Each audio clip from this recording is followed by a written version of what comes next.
ನನಗೆ ಈ ದ್ವಂದ್ವದ ಬದುಕು ಸಾಕಾಗಿದೆ. ನಾನು ಸತ್ರು ಹೆಣ್ಣಾಗೆ ಸಾಯೋದು. ಚೆನ್ನಾಗಿ ಓದ್ತಾನೆ, ದೊಡ್ಡ ಆಫೀಸರ್ ಆಗ್ತಾನೆ ಅನ್ಕೊಂಡಿದ್ದೆ, ಆಗ್ಲಿಲ್ಲ.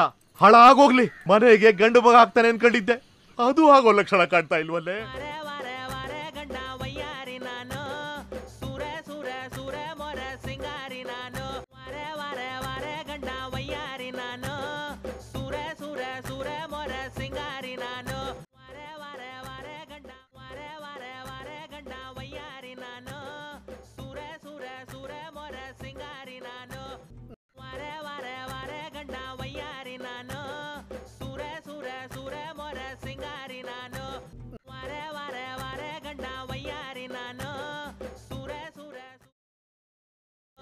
ನನಗೆ ಈ ನಾಟಕದ ಸುಳ್ಳಿನ ಬದುಕು ಬೇಕಾಗಿಲ್ಲ.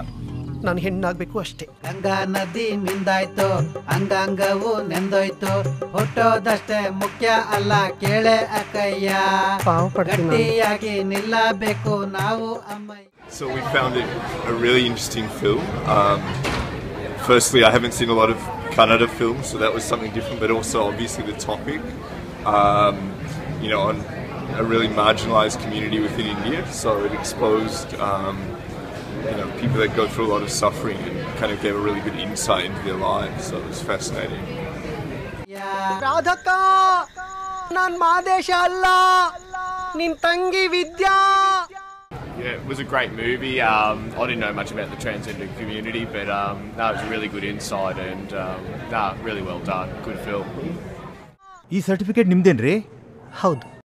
ಮತ್ತಿಲ್ಲಿ ಮಾದೇಶ್ ಅಂತ ಇದೆ. ಈಗ ನಾನು ವಿದ್ಯೆ ಆಗಿದ್ದೀನಿ.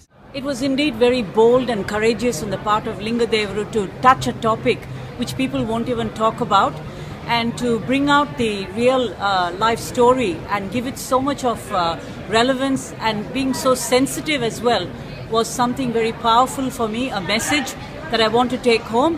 And thank God it is not just commercial, it has got messages, and this is very important for transforming communities and our tolerance towards something that is considered to be different. So well done Lingadevaru.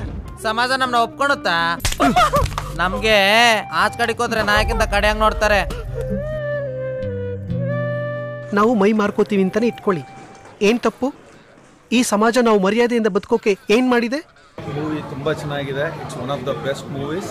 I think Lingadev ಅವ್ರದ national award movie ಇದು. Melbourne film festival ಕಡೆಯಿಂದ ಈ movie release ಮಾಡಿದ್ರು. It's awesome movie, it's a must watch.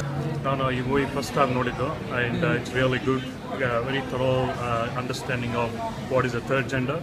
I actually recommend everybody to watch this movie. Don't we have rights to leave?